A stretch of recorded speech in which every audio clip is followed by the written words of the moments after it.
नमस्कार. श्रीदेवी किचनमध्ये मी प्रतिभा आपलं खूप खूप स्वागत करते. आज आपण बघणार आहोत इस्लामपुरी अख्खा मसूर. या मसुरासाठी किती कांद्याचं प्रमाण लागतं आणि किती लोकांना पुरेल हे पाहणार आहोत. त्यासाठी सुरुवात करूया. इथे मी अर्धा पाव मसूर घेतला आहे. मसूर मी 4 तास भिजवून घेतला आहे. 4 तासापेक्षा जर मसूर जास्त भिजला 8 ते 9 तास तर त्याची थोडीशी चव कमी होऊन जाते. तसेही मसूर शिजायला जास्त वेळ नाही लागत आणि मसूर भिजवताना चोळून चोळून धुतला पाहिजे, कारण त्यामध्ये जे पावडर वगैरे असतं ते निघून जातं. आणि मसूर भिजवताना शक्यतो पाणी कमीच टाकलं पाहिजे, कारण तसेही आपण पाणी गाळतो आणि मग त्यामधील काही तत्त्व निघून जातात. तर इथे मी गॅसवर टोप ठेवला आहे. त्यामध्ये टाकून घेतलं एक 40 ग्राम तेल. तेल चांगलं गरम होऊ द्यायचं. त्यामध्ये जिरे टाकायचं. जिरे चांगले तडतडू द्यायचे. चांगले जिरे फुटू द्यायचे. इथे जिऱ्याचा थोडाही कच्चापणा नाही राहिला पाहिजे. जिरे चांगले फुटले की त्यामध्ये टाकूया कांदे. तर इथे मी अर्धा पावसाठी एक पाव किलो कांदे घेतले आहेत.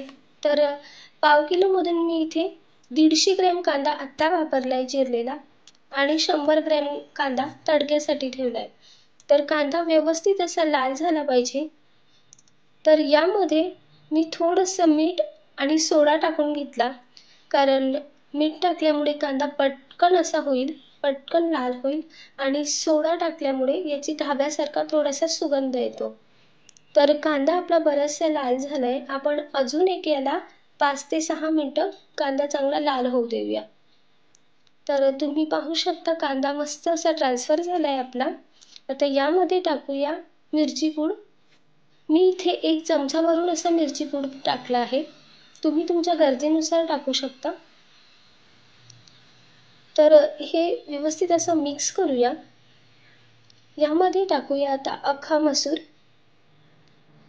मसूर व्यवस्थित मिक्स करून घ्यायचा, परतवून घ्यायचा थोडासा. हा मसूर 2 ते 3 लोकांसाठी पुरेसा होईल. अर्धा किलो जर मसूर असेल तर त्यासाठी 1 किलो कांदे वापरा आणि 100 ग्रॅम ते 120 ग्रॅम पर्यंत तेल वापरा. यामध्ये मीठ टाकून घेतलंय चवीनुसार. एकदा मिक्स करूया. मसुरामध्ये कांद्याचं आणि तेलाचं प्रमाण जास्तच असतं. यामध्ये टाकूया आता एक पाव चमचा एवढी हळद. एकदा मिक्स करूया, परतवून घ्या व्यवस्थित आणि आता टाकूया गरम पाणी. पाणी गरमच करून घ्यायचे. तर शक्यतो पाणी थोडंसं बजेटनुसारच टाकायचे, जास्त पाणी नाही टाकायचे. मसुरा शिजेल एवढेच पाणी टाकायचे. गॅसवर मी कढाई ठेवली. यामध्ये टाकून घेऊया आता 30 ते 35 ग्रॅम एवढं तेल. तेल चांगलं गरम होऊ द्यायचं. त्यामध्ये टाकूया एक सुक्या मिरच्या, थोडंसं मीठ. 2 ते 3 एवढ्या सुक्या मिरच्या टाकल्या आहेत मी.